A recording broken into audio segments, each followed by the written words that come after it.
Hi, welcome to Committed to Connection. This is a podcast where we're exploring how to build a village in the modern day world. We've had a few episodes, and every single time I have a guest, I always say that I'm super excited for this guest. But this time, I have two guests. Two of my friends are on this episode, so I'm very excited for everything that we're going to talk about. We have so many different topics that we'll hopefully get to. But before we get started, can I ask you to introduce yourselves? Welcome to Committed to Connection, first of all. Yay! I've been dreaming for this day to come for so long, and here it is. But I am Nicole. Rachel's friend. I've been Rachel's friend for what, 2 years? 3? I think 2 years. 2 years. Yeah. Our dads knew each other, and that's how we got connected when I came here to Canada. Yeah. Yeah. And what about you? Hi, I'm Holly. I have known Rachel for the past 2 years also. Yeah, I think so. Yeah, her dad knew both of my parents. Yeah. And they were some of the first people to attend our church when it started. And yeah, we met just like that. And we Yeah. became friends just Yeah. like that. Yeah. We were in the same program, like we did the same summer psychology. Yes, we were in the Yeah. program and then we met after. Program. Yeah. Yeah. So I'm so excited to have you guys on this episode. It's taken us a lot to get to this point. As you can see, we are outdoors, and honestly, I'm loving how it looks. So hopefully everything, all of the technology works. We prayed before this episode, and we're trusting and believing that everything will work well. So I just want us to honestly just talk like as if we were just having our own conversation. Normal conversation. Exactly. I already No told cameras you. involved. It's just us. Yeah, just ignore them. No, don't ignore them. But yeah, I told you we can always, edit anything that you don't want to say out, but hopefully it won't be anything. But I guess I will just start with asking you to tell us who you are. Like, how would you describe yourself to somebody that you're meeting for the first time? We'll start with Nicole and then Holly. Okay, that's an interesting question. I'm the one that asks people to describe me, but never me describing myself. Yeah. So I would say that I am a relatable person, that I'm easy to get along with, easy to talk to. And I like helping people. I like community. Yeah, I think that's what I would say. Yeah, you dance. A little bit here and there. Yeah. I think you're super talented. Oh. Yeah, I agree with you. You're very easy to talk to, and that's why I wanted to have you on this podcast. That was a good description. What about you, Holly? Also, I'd add you're very welcoming. Yeah, like from the first interaction, you're very welcoming. Who am I? I don't like this question. I'd say I'm a very calm person, easygoing, just kind of go with the vibes a bit to myself, which is newish. I like being around people though. I like community, and I like one-on-one conversations. Like I like spaces like this and getting to know people on a deeper level. And I'd say I'm very genuine. Yeah. Can't fake it. I just needed to add kind to your list because I think the first time we met, you just lent me your shoes for that shoot. And I'm like, you don't even know me. I was like, oh, that's so kind. That was the first time you two met, was at our shoot last year. Was it Committed then? to Or Connection? one of the first times? Yeah, it was one of the One of first the first times. times. Yeah, but we didn't really know each other like that. So Yeah. it was kind of her. Yeah. I'll add that you're soft spoken, which I really, really like. Like, it ties into you being calm. And you have so many different connections. Like, you know Oh, everybody. definitely. Okay, yeah, that one. That part. But I don't know what to call that. It's like in like when I lived in Halifax, it Mhm. made a bit more sense to say, "Oh, I grew up here, so I Mhm. know a lot of people." But now I just call it like I'm just a community person. Like I know a guy who knows a guy, and I love that. Like, I feel like if I tell you anything, like, oh, I'm working on something, I'm starting something, I have this idea, you're like, oh, actually, I know. That's so Holly. And I'm like, wow. So, I guess maybe we start there. Like, how did that happen for you? How did that start from a young age? What has your experience with community and friendships been like? Yeah, from a young age. sure. So I grew up in a city called Halifax, Nova Scotia. It's in the Atlantic part of Canada, and I believe it started because my parents had a very open house policy. So they used to recruit international students from Uganda. So a lot of my cousins came for university, then they helped their friends and their friends and their friends. So my house was a home of many people constantly from the time I was about 8. So seeing my parents have that open door policy, even if, you just come, we were, we had all these older cousins now who we grew up with, these university students who came from different families, but because it didn't matter what your last name was, who you were, where you came from, as soon as you reached Halifax, you were automatically a part of our family. So I think growing up with that mindset at home, everywhere I went, I kind of carried it with me. At school, I didn't find it too hard to make friends. So I'd be like, "Oh, I know this person. Do you want to come and play with us?" Or like I was, those friends when you're kids, like, "Can you go tell her that's how I feel about her? Can you go tell her that's how I feel?" That was my childhood. Um, and yeah, I also come from a very big family, so that also played a part later in my life when I lived in Uganda. And so, even when I lived on my own with my friends, I brought that same open house door policy into our own home. So, a lot of my friends, it's like either me or one of the first people I met became the meeting point, and then like a whole group would start like that. Yeah. Yeah. I Mm. love that. I feel like there's a lot of similarities with like my home too is like very open Oh door yeah. policy. Mhm. And then same thing when I was like at university, like my home was just the meeting point. Yeah, which has I think so many benefits of like getting to meet different people and yeah, what about you, Nicole? I would say my story is a little bit different. So I grew up in Uganda, and up until I was maybe 17, I never knew how to go out there and make my own community. So it was kind of already provided for me in a sense.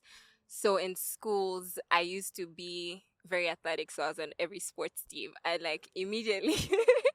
And like, Should as we insert the pictures? I don't know about all that.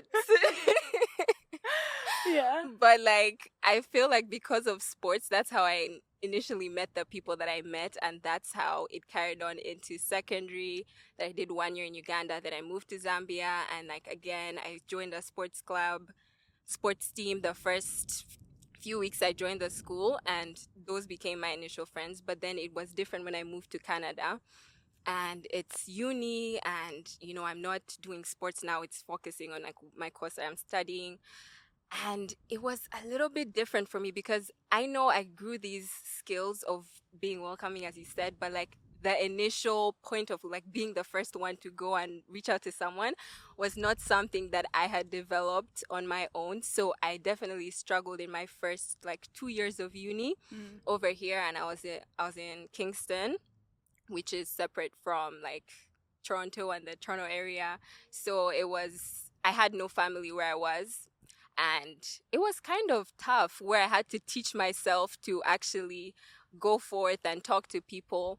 But as soon as something clicked, I was just able to not care about what anyone would say. And it's just like reaching out stopped feeling like a chore, stopped feeling like an overthinking thing where it's like, oh, what's someone gonna say? Or is someone gonna like my vibe? It was just like, okay, if I reach out and a friendship doesn't form, then it was not meant to form. So like that just allowed me to then go forth and meet people and join clubs and join communities and then meet these people. And then obviously coming here for work, I'm just giving you a whole rundown of like my whole life.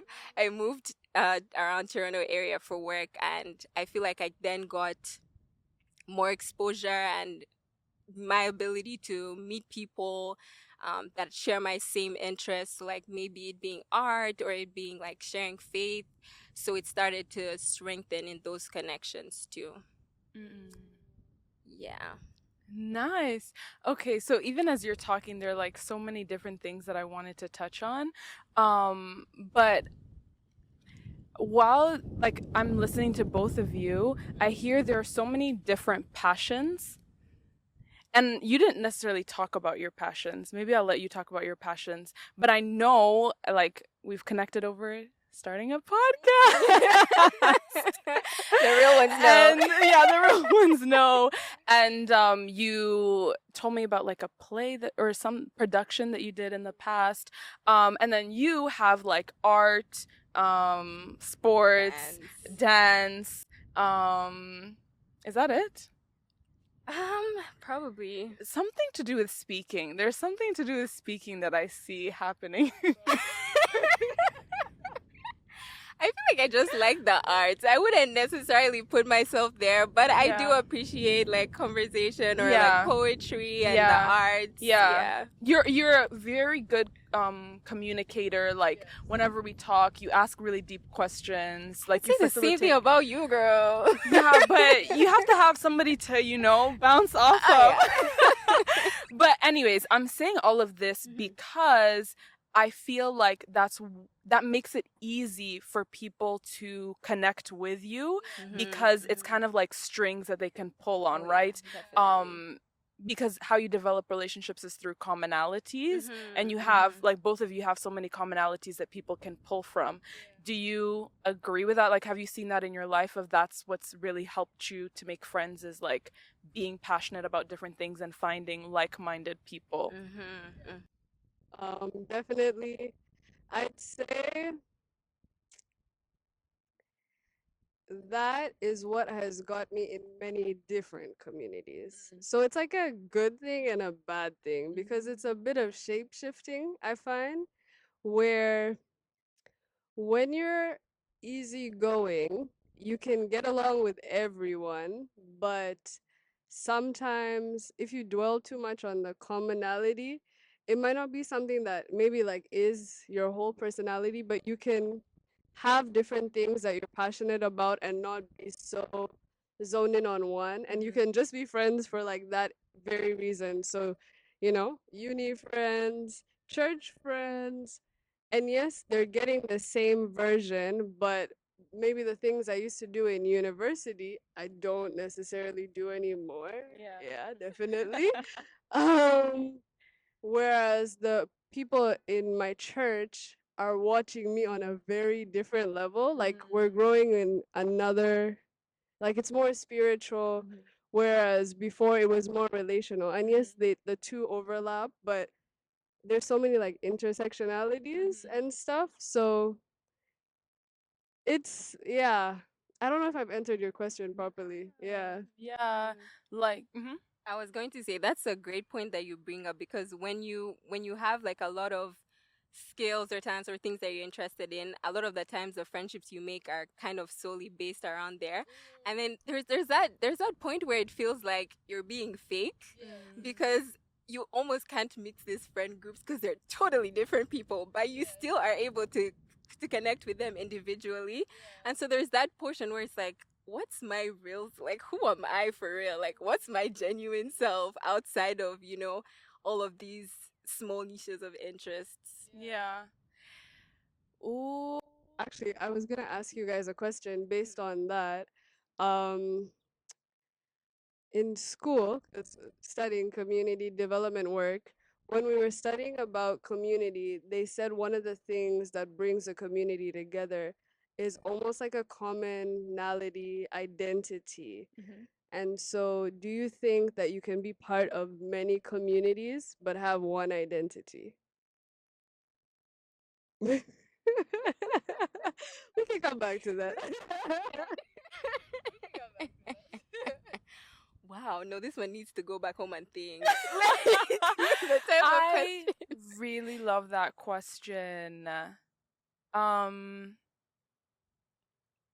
I would say, like, okay, thinking about all of my different communities that I'm a part of, because wow, I didn't even think about that when I had all three of us on this podcast, that is something that we really share, is that we have like so many different, That's true. you know, okay, we know we're not the only people in the world that are like that, so But it's special to us. hopefully we'll hold on to everybody that. listening can like relate to that. I don't know, I think online it's like multi-hyphenate, multi-passionate people. And so for me, I will say that identity has been something that I've really, really struggled with for a long time in my life. And hey, this wind. It's okay. It's okay. It's okay. Calm down. Wind, be still. Okay. But yeah, identity has been something that I've really struggled with. And I feel like I was thinking about recently how it was very easy to like be in all of those different groups and feel like nobody understands all of me because I just feel so different. And it's like you're only seeing like a small sliver of who I am and who are the people that I can be everything with, like all of the different parts. Yeah, it's like I've grown up my whole life feeling like I'm too much, like I'm too much, like I can only give people myself in pieces, otherwise it's like they won't be able to understand, they won't be able to relate, they won't like it. And so I like make myself more palatable and more likable.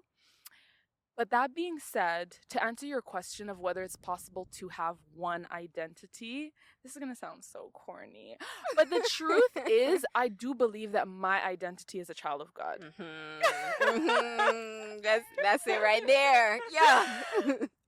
And people like think like just because we are all children of God, that doesn't mean that we all have the same personality or have the same likes, right? And it's like through me finding my own identity as a child of God, that makes me even more different because the way I express myself is different. Because like when we think about God and his nature, we can sit here for 30 minutes and not be able to cover all of the different parts of who we are. And if we are reflections of Christ, like we are little Jesuses, right? Of like we're reflecting different parts of who he is and his character and his nature. And we do so in unique ways. Basically, all of that to say is like I am so firmly rooted in my identity as a child of God and who he says I am. And that has me like grounded, and then I show up to all of my different communities in different ways, like when I'm at church, when I'm at school, I don't know what else, when I'm at work. yeah. And to what you said, honestly, like as you were asking that question, I was thinking everything that comes out of us, like our talents and our different passions, it all has to connect to one little piece. And that's what I think identity is. And as Rachel said, faith is what actually helped me to shape who exactly I was. Because with someone with, again, we can relate with many passions, it's like you get confused and conflicted because there's just a lot. But when you turn it down to who I am in Christ as a child of God, I feel like that comes first. So it's like, yes, I'm a daughter. Yes, I like art. Yes, I'm doing this in school. I'm working here, but I'm a child of God. And that then relates and trickles down. So everything that you do in all of its like different parts, the source is being a child. So that's how, again, you said the differences. So we'll do things differently. It's like we'll go to work, we'll show up to these spaces, but there'll be something about us that will relate back to the identity, the one identity, being a child of God. So that's what I guess would be different or cause the differences to appear, but it's all linked to the faith. Yeah. I love that. And I think like I also want to differentiate.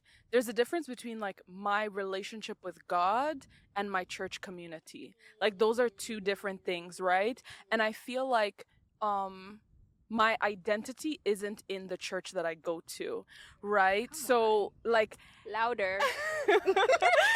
I feel like that's an important distinction to make because it's like people I think will sometimes feel like, oh, I don't fit in my church, or I don't relate to the people here at my church, or I don't feel included or accepted in this church. And so like it makes it hard to think about how can my identity then be like a child of God or a Christian or whatever, because it's like that community feels hard to be in. And I've had to like make a distinction in my mind, like who God is, who God says he is, and my relationship with him is separate from a pastor or from a WOG, a MOG, a woman of God, a man of God. Yes, it does impact it because I can't help that. But like, you're not my identity. No, definitely, you guys answered my question. Why I was thinking of it is even our church slogan is church begins on Monday and Sunday is garage time. And so when I was thinking about it and in relation to community, yes, as a community, we're church goers, but one of the bases is how we're showing up every day is also based on what we're fueling ourselves with. So like our church is like mechanics, garage, like a shop, but the way I take it again is the source. I'm not really different people in every community that I'm a part of, but I think not enough people talk about it, so that's why I just wanted to ask. But also, it is something I think about a lot. Like, how do you make sure that just because you're here, let's use the church example, I am not, my whole identity just isn't, I am a person in this church and that's all I have to me. I am that, I am this, I like writing, I like storytelling, I like this. And how do you make sure almost to be so firm and grounded in the fact that it can't change just because you're in that space? Yeah, so I guess like I don't know if this is what you're asking, but what I'm hearing is how do you like stay firm in who you are even in like different spaces? That's something that I'm trying to figure out right now. I'm being so honest, like It's easy to say, but actually acting it out is another thing. Because I feel like a lot of the times we know the answers to what we need to be doing, but it's not easier said than done. So yeah, like I feel like that's the one thing this year that God is like actually trying to work with me on. Even right now, I feel myself like fighting back of, there are some people that I don't talk about God with, right? And this podcast going out, like everybody's gonna see like, yo, I love Cat's out the Jesus. Right? And like that was something that held me back from wanting to start a podcast for a really long time, was that I'm really good at being like different things to different people, and like staying firm on like my boundaries is really something that I struggle with, and I don't want, first of all, I don't want anybody to ever think that I am thinking negatively about them because they're not like me or because they think differently from me. That's number one for sure. I really like, like having honest, like vulnerable, like you say what you think, I say what I think. That's really important. But you can still do that and also lay your cards out on the table. Like, I really want to hear what you have to say about this. I'm interested in engaging with you on this topic. And also, this is what I think. And I feel like I don't really do that a lot. Like, I'm not like, this is me, this is where I stand, this is how I think, this is who I am. And what do you think about that? Look, I'm doing it right now. yeah. No, because the truth is, there's still that element where if someone doesn't quite agree with you, there's that little personal thing where it's like, I don't know if we can be as close as we could be. So I think for me, it's that underlying thing where it's like, what if I say this and now we can't relate anymore? Like, what if you think I'm judgmental? So there's that piece too. But then again, are we seeking approval of people or? Therein lies the question.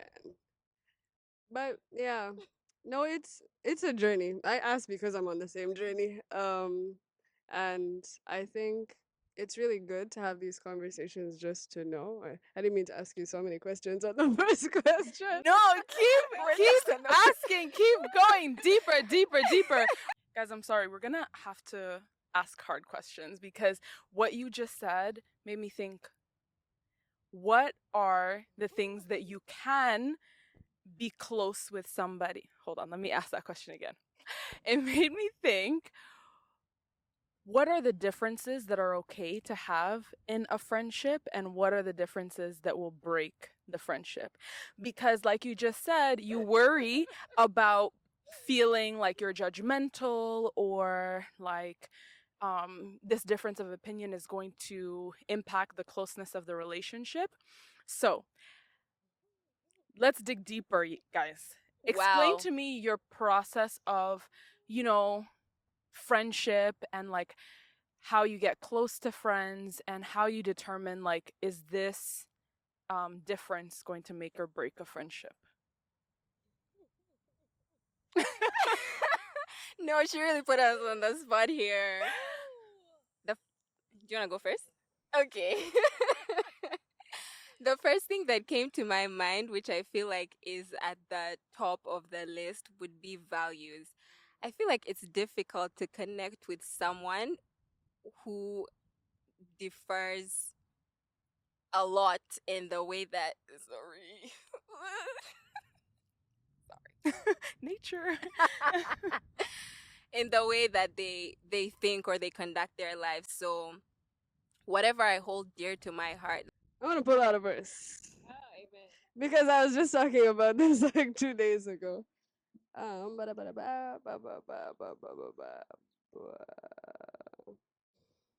Yeah. So I'm still on this journey, but number one thing I always start with is no judgment. And what I mean by that is not that I'll just take anything and everything, but I'm not going to look at you and be like, you heathen, you do this, you do that. I don't do this, I don't do that. So for me, because I've experienced so much of God's grace, I don't think I'd ever come from a position of, we can't be friends because you're like this.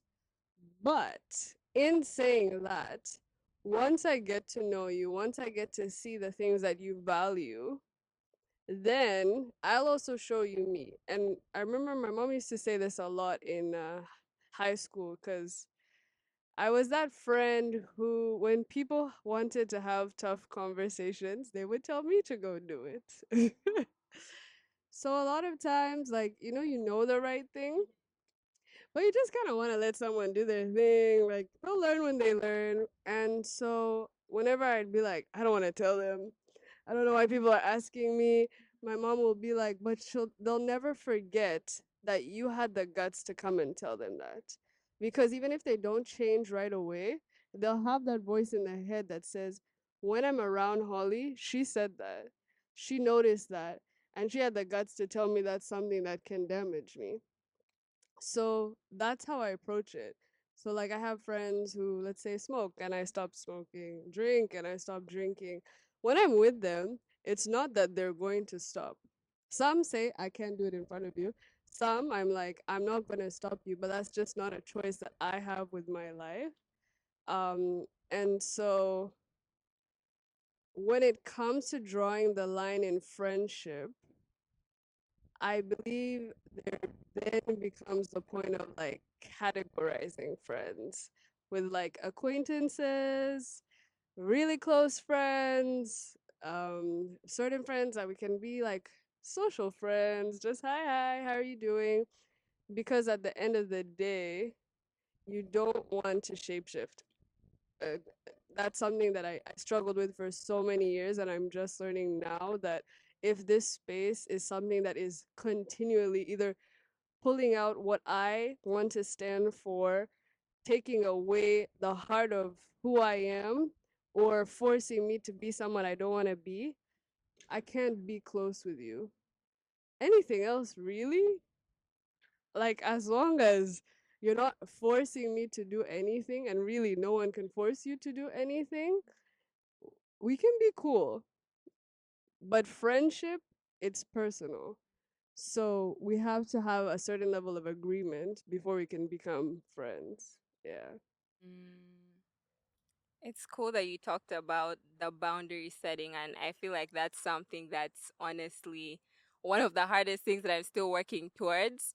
Because for me, I feel like the way that it's worked is that just naturally, the friendships that weren't built off, like, for example, values or things that we share in common that are core values to me at least, it kind of just naturally withers out. And I'm not the person to go and have these conversations like Holly does.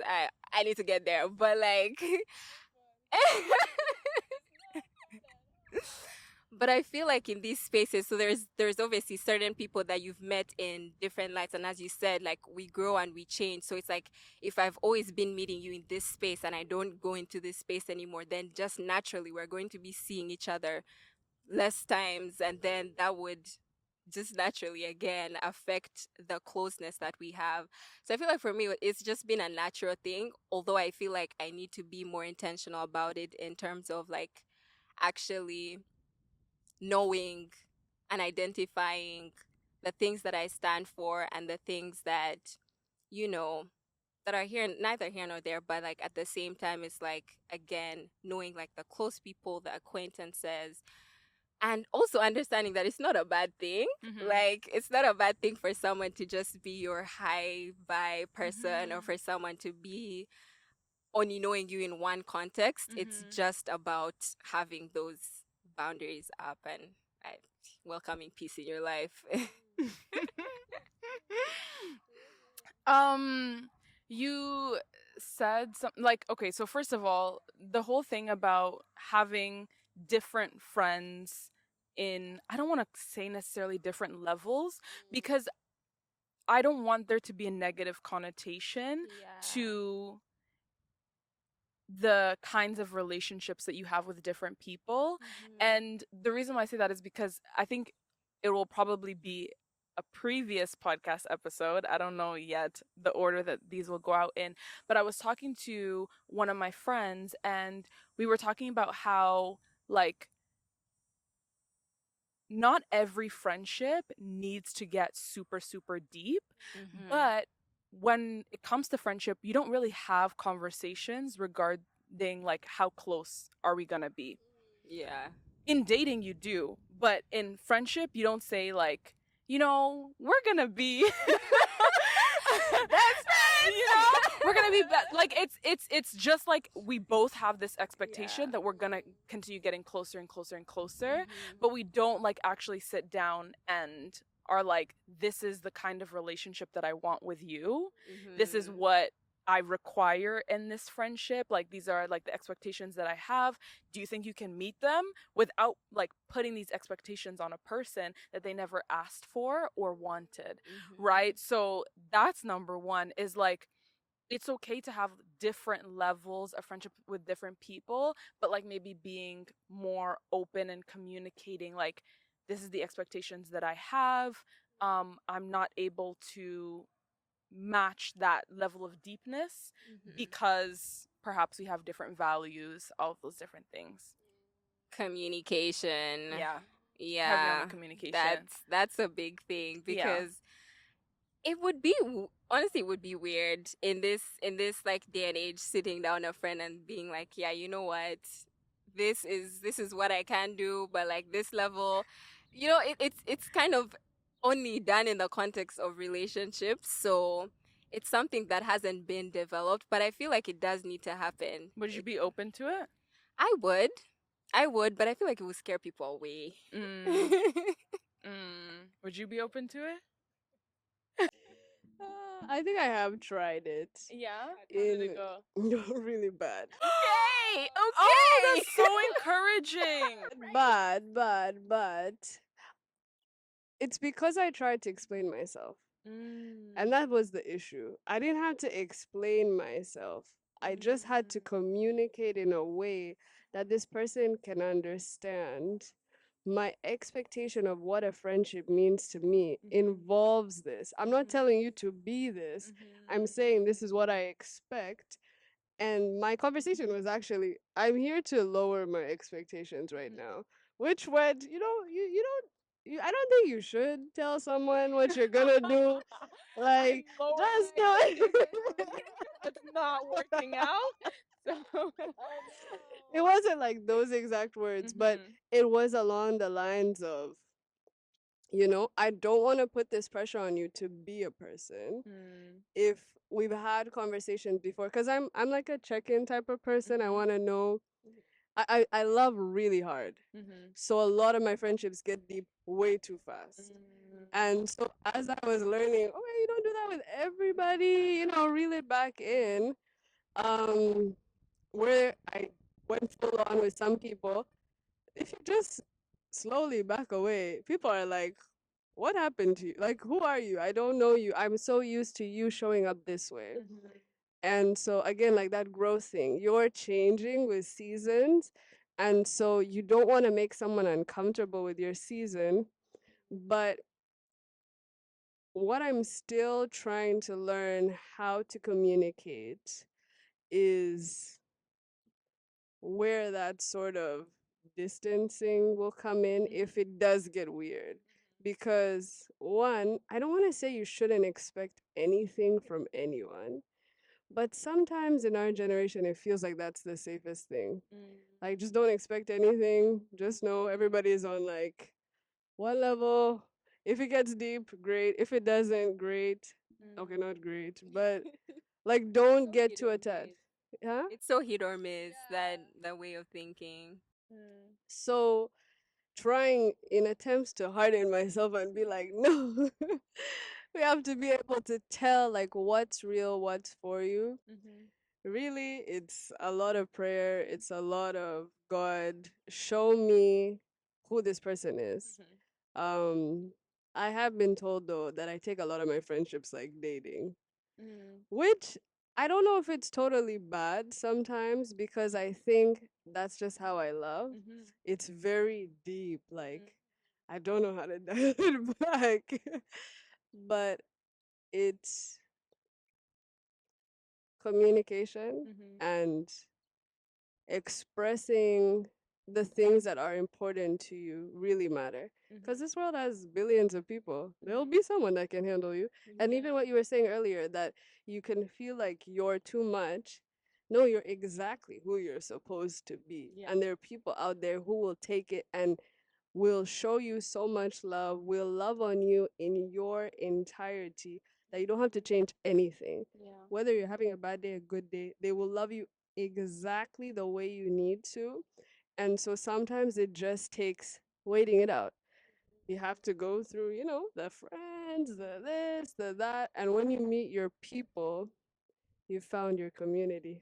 Full circle moment. Oh Look at that! yeah. You just answered your own question. I was here like Yeah. formulating my response to you about how you have to give it time. I just let you She keep ate going. that one now. But you know, Yeah. when you were speaking, Holly, I thought of a question, and it's like, how do you know in your season of growth whether a friendship is worth keeping or whether it's like this season is for you to let go? Prayer. Because if you let go, well, okay, I don't know. I'm not so big on this like cut off culture. I don't know how to do it. In fact, I don't know how to let go. Um, so it's a lot of prayer. And then sometimes God will literally make it so clear to you that if you do not let go of this person, you're going to be the one to face it. And sometimes you have to get burnt to see, like, okay, God, was that sign one? Okay, maybe like give me two more signs, then I can know it's you. Because it's hard. We were born to connect with Yeah, people. Yeah. definitely. Yeah, we have to connect. Um I am thinking about like I don't know if this is just me, but almost every friendship that I have is tied to purpose. Mm. So, how I know whether or not to fight for this friendship is whether or not it's tied to purpose and it's bigger than just me, and that's like why I keep going. So, That's for good. example, yeah, the friends that I have, like I I see something in you that I really admire, and I see how you're helping me to grow. I see how we're walking towards our sometimes very different purposes together, and we're being the iron that sharpens iron. So I know that even when things are hard, Mhm. I can fight for this. I know that even Mhm. when we have differences in terms of like our communication styles, some people are really bad texters, me, and I have friends. I'm She knows calling myself, herself. I know It's good to be myself, okay? It's self-aware. good to be self-aware, right? But it's like, okay, and I have friends who like, I don't know, they struggle with being able to like tell me how they feel while I really value honesty, right?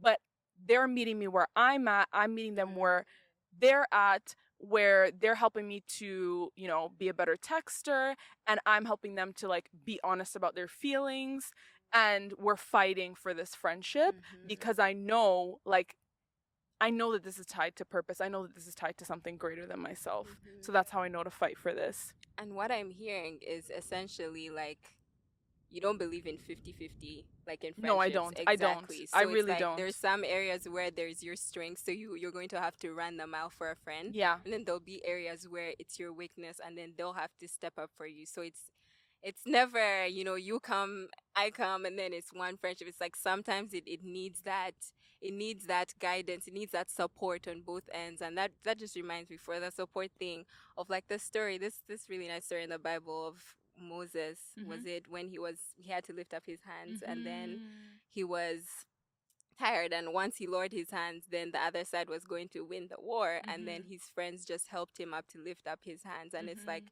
he was strong for a certain point in time where he didn't need his friends guidance, but as soon as he became weak, this is when the friends came in, and that just can't work with 50-50. Like Mhm.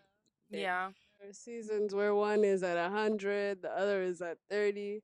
And I think it comes down to grace. Mhm. The grace to have a friend who can text back, the grace to know in this season, you're like this, and Mhm. that's okay. I'm not going to get mad. And I think that's what helps you also not cut them off Mhm. because okay, they're going through this. Even if they can't communicate it with me, if I'm your friend, I should just be willing to give you grace. Um, as long as it also now doesn't become too damaging on your side, where it's like you're just completely neglected, nobody cares about you anymore. That's where I think you can draw the line. But I think grace is Yeah. something that I'm hearing a lot in Yeah. what you're saying. sorry. That is very good. Why? Because it made me think of the way that we hate inconvenience. And that kind of contrasts what you're saying. Whereas grace is knowing that, okay, I don't want to do this. They're clearly in the wrong, but I feel like I have to be there for them. Whereas inconvenience is just like, you're giving me a hard time. Like, we're probably not meant to be. This friendship is not meant to work out. Let me just leave. So a lot of the times we're quick to sometimes it's we're quick to just like get ourselves out of these situations, and it's like, but there's also times where you've been the one struggling and there's people who have stood by you. So why don't you extend the same level of grace to other people? It's patience. That's why I say it's a lot like a real relationship. You have to Yeah. be so patient with people. But this is the thing, it's like we desire deep relationships, like we desire deep friendships without understanding the work that it takes to be in one, which is why I really take like so much issue with a lot of like social media discourse on friendships, where it's like, you hurt me, I'm out of here, like ghosting, and I don't want to inconvenience myself, and why don't you do it yourself? And like, you want to be friends with this perfect person, you don't actually want to grow together. Right. And it like requires like so much grace to actually be in, you know, the friendships that you see where everybody's like, wow, that's so perfect, but it took a lot of work to get there. And it took a lot of patience, right? And it's like, I don't know, I do think that it takes some time to find your people, right? And because I don't know if it sounds like insincere, you guys can tell me if it sounds insincere, but like, I feel that even though we might have met people who weren't that and who you felt too much for, or who you felt like you couldn't be your full self with, that doesn't necessarily mean that your people aren't coming or aren't even maybe around and you need to open your eyes to see it. That's true. Find that those people even grow to be the person. Mm-hmm. And I think one time I was talking to somebody and they told me, what if the thing that hurts you about that person is reflecting something that you struggle with yourself? And when you see it in another person, it's like, absolutely not. I don't want to see this. I'm not for this. And yet, you could be struggling with the same thing. And oh, I think it was one of my pastor friends. She told me that her boyfriend made her list the things that she likes about her friends. Mm-hmm. And a lot of it had to do with what they do for her. Mm. And he said, okay, so look at yourself now. You're friends with these people because of the things that they have done for you. Mm-hmm. What are you doing for them? What do you add to their lives? Mhm. And where you feel like they're falling short, what was the basis of you guys becoming friends in the first place? Was it because they did these things, or was it because of the love you had for each other? And that's why I think to be a friend of somebody, it's such a pure type of love. Like, you have to be ready to go through the rockiest of love, because we're gonna fall short. Yeah. Yeah. I also really like what you said about like, sometimes when you don't like something in somebody, like I've noticed for myself, the things that I get most upset at with my friends are like the things that I get triggered by are actually things that I'm struggling with myself. And I'm seeing you do that.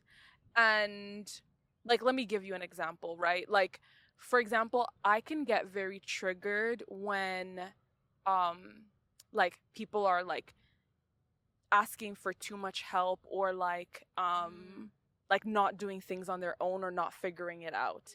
Like, I get very triggered by that because like I feel like I had to figure things out myself. Like, I don't ask for help when I need something to get done, and it can be like very triggering for me of like, why are you asking me for this thing, or like asking me to do this thing, and not just suffering in silence like me.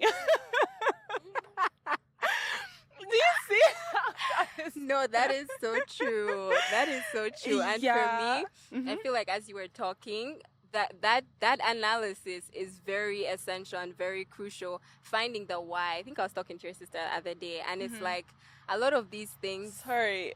Should we wait? Oh, yeah, let's just wait for 1 second.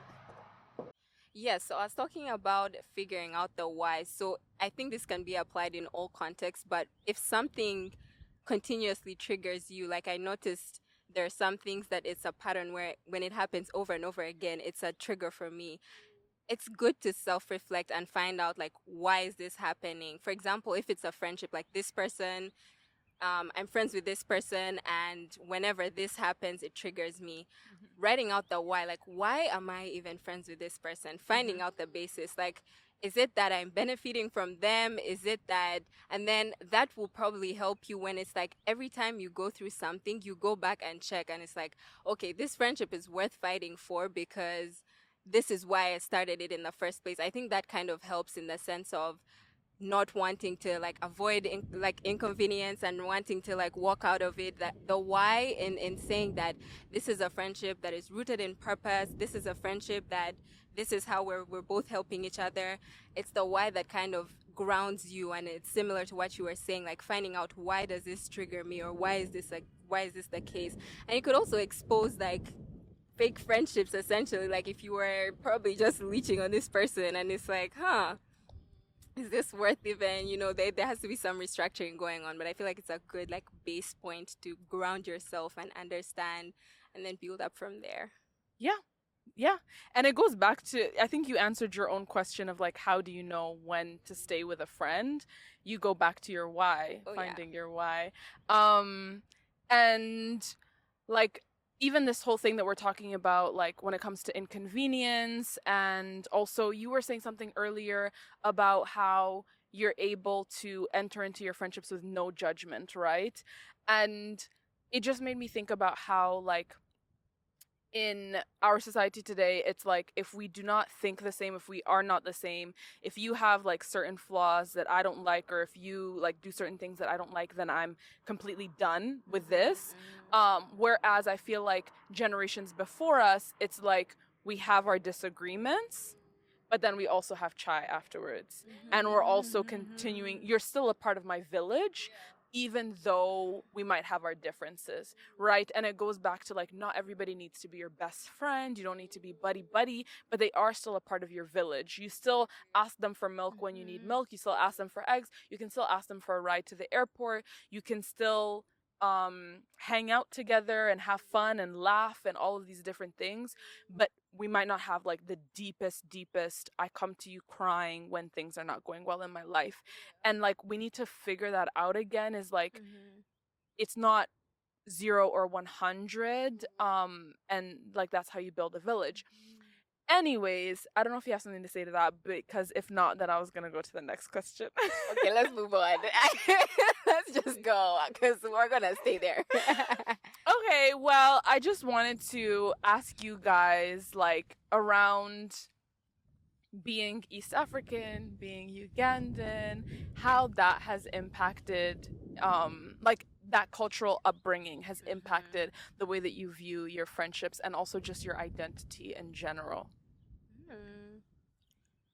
I feel like back home, there's this whole culture around it takes a village to raise a child, So I feel like growing up, there were a lot of situations where our house was the hotspot for every single cousin, like sleepovers, the whole family, to a point where my mom's side and dad's side are just like completely mixed up. Everyone thinks we're just all cousins, and you know what? Yes, we will be. So it's like that whole community thing, I feel like stuck with me, even coming here, even though like I hadn't been tested to form my own community. So there was that initial struggle making friends, but the whole point of, gathering people, being around people kind of stuck with me. And which is why like when I came here, it was something that I was really looking forward to sticking to people that, East Africans, Uganda, it's always nice connecting to people. And it's like those connections where you meet someone randomly and it feels like you know each other right away. Like it's just a breath of fresh air moving to a new city and still having pieces back home of who you are. So I think that in that context, at least for the ability to mingle with people that, are, regardless of, where they came from, upbringing or whatnot, it's just like something that binds us is just our roots, and that's enough to like kick the friendship and have it started. What about for you? I like that. It's so good to have people who you can say banana, then you don't have to explain. Oh gosh. But anyway, yeah. It's nice to have your people. Um, so having the East African type of um community mindset. So I grew up here where um at a certain point it was just my dad, my sister, and I. And so even though it was just the three of us, my dad had this mindset that was very much like, don't lose your Ugandan roots. When we went home, the Ugandan accent switched on, even though we'd never lived there a day in our life and didn't live there until high school. And it's like, oh, I know all my cousins. Oh, I know this. Oh, I know that. And I think a big part of seeing that togetherness now when I moved to Uganda and seeing that, okay, this person can discipline me, this person can discipline me, this person can. And it comes from a place of love. And seeing how even my dad, even though he has like one sister where like they share both parents, his cousins are so close to him. And it's like he's a part of so many families, even though he has one biological sister. And knowing, oh, it's the same for me too. I might not necessarily be blood with these people, but once I like bring you into my family, you're gonna be my family. So I think that really shaped how I relate with people. And even now, we live in a out of town place, and from the little I've seen, when my parents do still welcome in people, there's this hominess still that I think we carry with us everywhere we go. So, yeah. What's the hardest thing about being Ugandan and living in Canada? Huh. Wow. Do you feel like you can talk about mental health? I think I was doing it in Uganda too. So that's where the play came in. Okay, uh-huh. So in high school, again, this is now like a bit of the cultural difference. In high school, after like the first 2 years, I'm like, there's a way everything just gets pushed under the rug around here. Like, nobody is talking about the real stuff. And so I had some friends who worked on radio and some friends who went to Watoto, and they were always in more production, all that stuff. So I get introduced to these people and I tell them my idea about a production that speaks to the conversations no one wants to have around mental health. So I get my friends who work in radio. It was really put on by, again, another community of so many of people, but we wanted to tell a story in a very creative way. So we did poetry, dance, singing, and acting. Never written a play in my life. Just, I have an idea. I have people. Let's all come together and use our talent. And so the conversation started. Two shows, sold out National Theater. Crazy, crazy, crazy, all by the grace of God. But from there, I was like, okay, so you can talk about uncomfortable things, and even if you're the one, it's okay. And I think because I was already one of those people who they were seeing as, oh, that's like her Muzungu side. She just talks about everything and anything, no filter kind of thing. Okay, it had a filter, but it was okay with that. I was okay with the uncomfortable. I didn't let, even if that was the thing that was gonna make me more Muzungu like, I didn't care. Um, and so there was that. There was being a bit more soft spoken. So that's where I learned to be soft spoken. Um, and not learning how to speak your mind respectfully. Yeah, that wasn't really as much as my issue as my sister, but it would still come to my head where I'm like, what you're saying makes no sense. There's gotta be a way to tell you, please listen. And so I'm really grateful that my dad has incorporated both cultures, and same with my mom now, where we can have a discussion. It's not I talk, you listen, you don't have anything to say. That's the only thing I don't like about, I guess, the cultural difference. Yeah. Mhm. That is true. And that reminded me, like, I feel like growing up, there was this whole thing where it's like you can't talk to adults. Like you can't don't question it. Just do this because it's been done. So you just have to do it. And coming here, that was one of the things that was so different. And I feel like initially I didn't understand like the ability to share freely and to have these conversations. So I feel like that kind of limited me in like growing these friendships initially, because back home it's more so like you listen, you don't talk back. Like this conversation I couldn't imagine when I was back home 16, like sitting down with an adult and it's like, okay, what do you think about this? It's like, no, how's school? How are your friends? Okay, thank you. So yeah, that was definitely something that I learned from here, that you know my voice matters just as much as anyone else's voice does, and an opinion is an opinion. It's not the end of the world, but it's good to also share what you think. And you can do it honorably. Yeah. That is something that, like, to this day, I still talk about it with my friends. Like, you can speak and not be disrespectful. You can voice how you feel, and no one's gonna kill you. Like, I know it's easier said than done sometimes, but no one will kill you at the end of the day.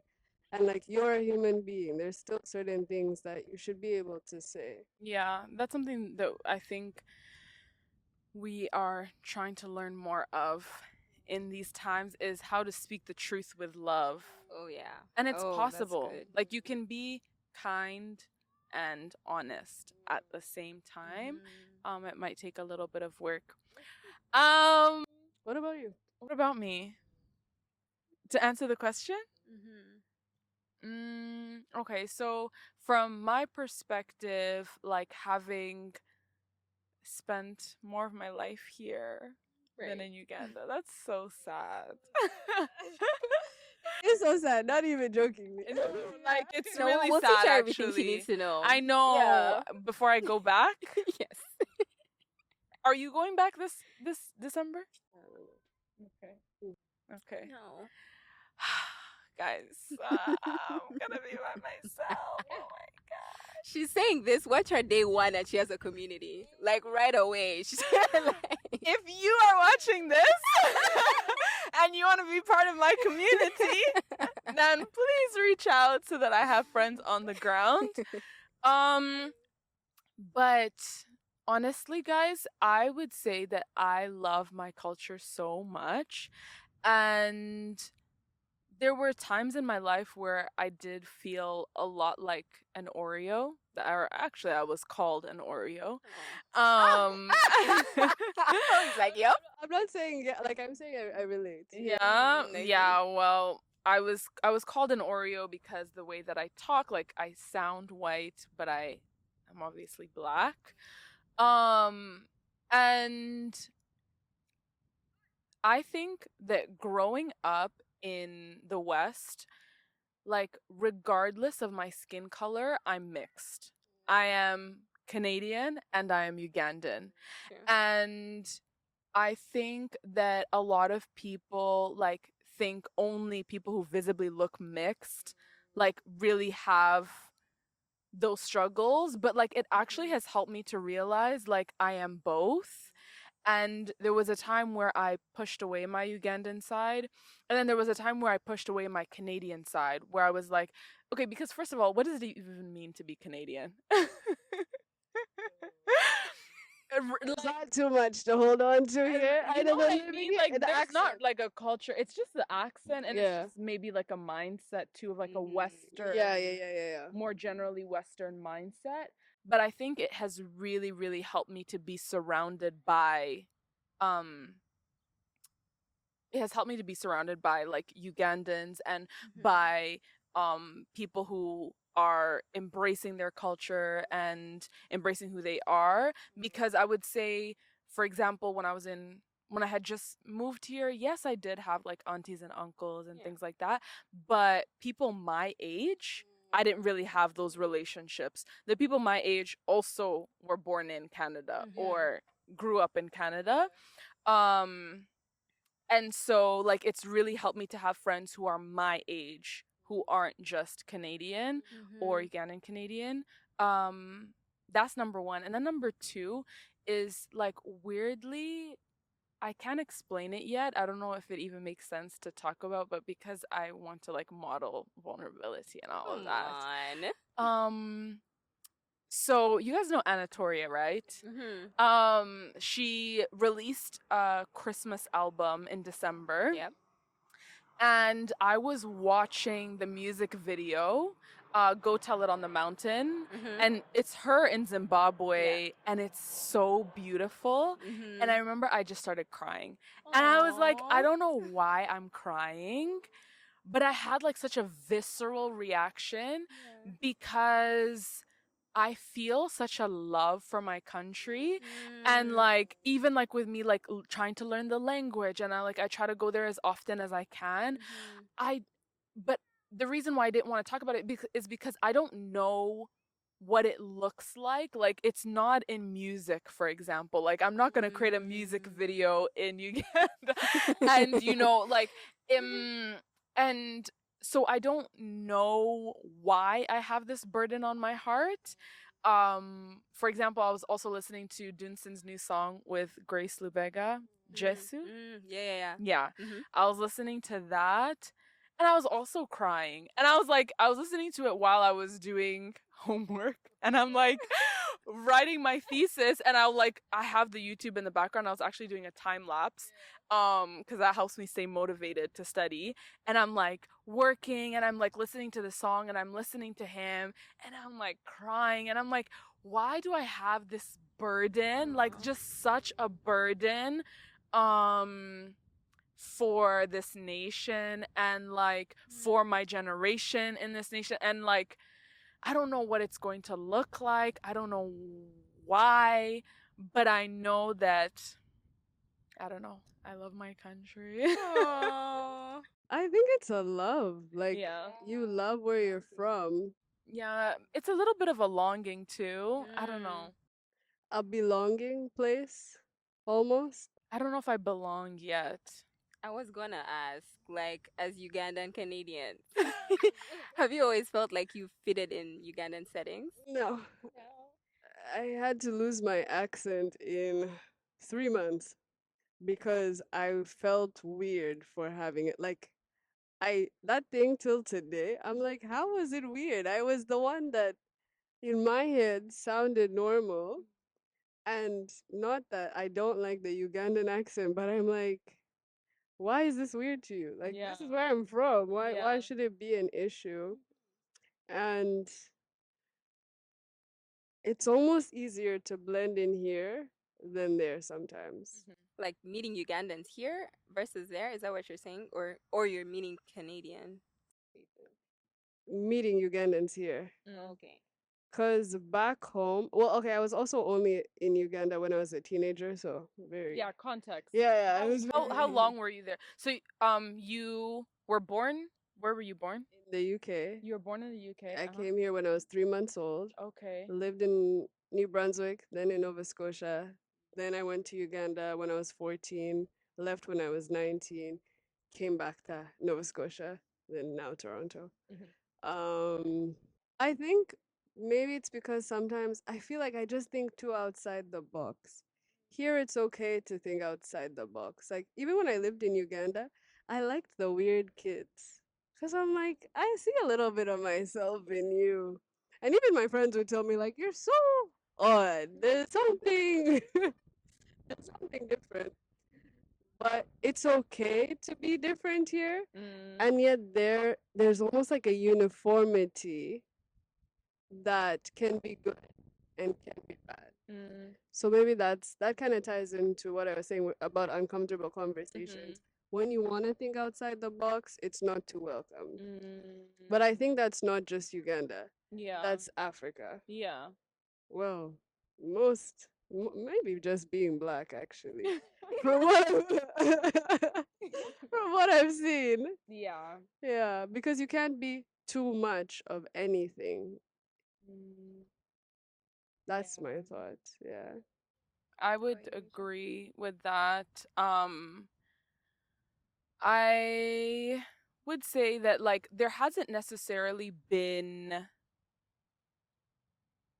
like I'm trying to think in even when I have visited Uganda, so my context, which I think I've shared in like previous videos, but I was born in Uganda. I was there till I was 5, moved around in Africa, then came here. So I've been here for almost 15 years.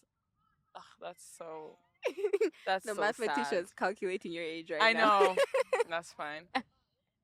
Yeah, that is so sad. But here and even when I go back, when I go to visit, like during vacation or during Christmas, nobody ever really says anything to me that makes me feel super different or super othered. I think it's just the main things are the way that I talk, like my accent, and the fact that I can't speak the language. Oh yeah, there's that. But then I think also it's because I was in school and I was in high school. So that's where everybody is like, why are you different? Why are you standing out? Now as an adult, I'd actually want to live in Uganda. Mm-hmm. Yeah. Okay, let's do it. Yeah, let's go. Next year. I'm ready. Wow. We graduate. Oh, Just you like tell that. me when. You tell me when. I'm so ready. Yeah. Yeah. But it was the age thing for sure. Mm-hmm. Now when I talk to my friends, they're like, it was weird that we actually did that to you. Oh. They came back around. It takes growth. Yeah. And everybody is always gonna have that awkward stage. And even here, there's certain things where I won't always be understood, and I think it's being okay with that. Yeah. You're not going to be everything everywhere. Yeah. So there's gonna be a space where it's okay. Yeah. Yeah.